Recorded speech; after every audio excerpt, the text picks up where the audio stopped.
Hello everyone and welcome to Lotus Premier Education. My name is Amanda and I want to be your college tutor. Today we are going to talk about one of the most important parts of the college application journey, and that is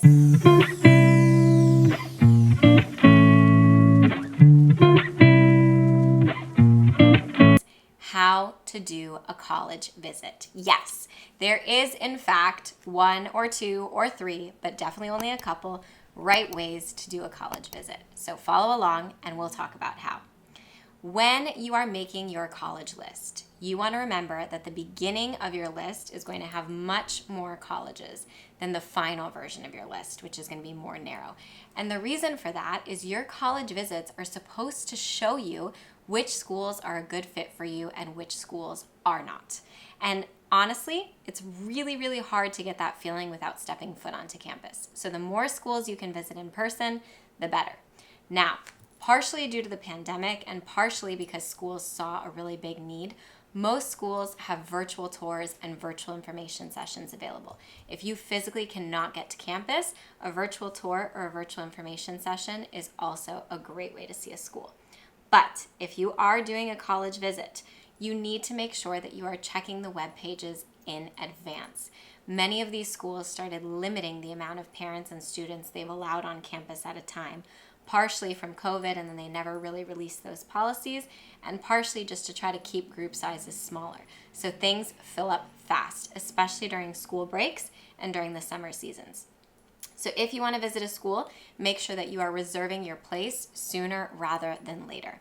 Another pro tip, when you sign up for your college visits, you want to be putting your email address everywhere. This is how schools get in contact with you and also how they track your demonstrated interest. So make sure before you start visiting colleges that you have made an email address or you have picked one of your email addresses to use for college communication, and make sure you are checking that email address. It's really important that you are responding to college emails and clicking through information that they send you.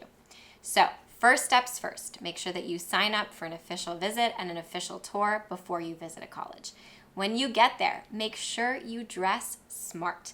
You want to make sure that if you bump into your admissions officer or if you end up speaking to someone important like a professor, you're really proud of the way that you look and the way that you present yourself. So be prepared. Another thing to keep in mind, bring a notebook with you on your college visits. I recommend a nice small little pocket notebook like this that you can keep with you and jot down some of your main observations in. And you don't want to be doing this on your phone. I see a lot of students who will create a little notes app. That just looks like you're texting all throughout the visit. So make sure you designate one small little notebook as your college visit notebook. And a lot of students will ask me, what should I be taking notes on? Well, it's pretty simple. Don't take notes on facts and statistics that you can find on their website.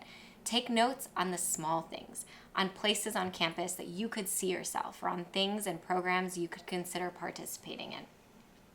Once you're on campus, try to talk to anyone that you can. Make a human connection.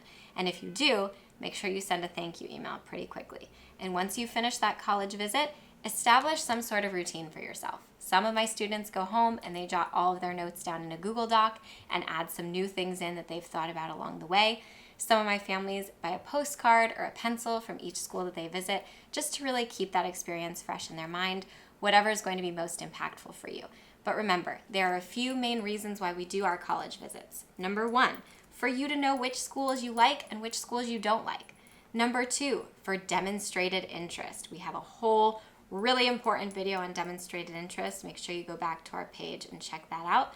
And number three, we do our college visits to get us excited about the process, to know what to write for our supplements, because many of these schools ask why you want to attend, and to really get a sense of who we are in this journey.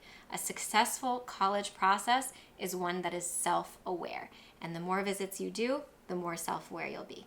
If this video is helpful, give us a like, subscribe to our channel, and check out Lotus Premier Education for more helpful tips on making the most of your college process. See you soon.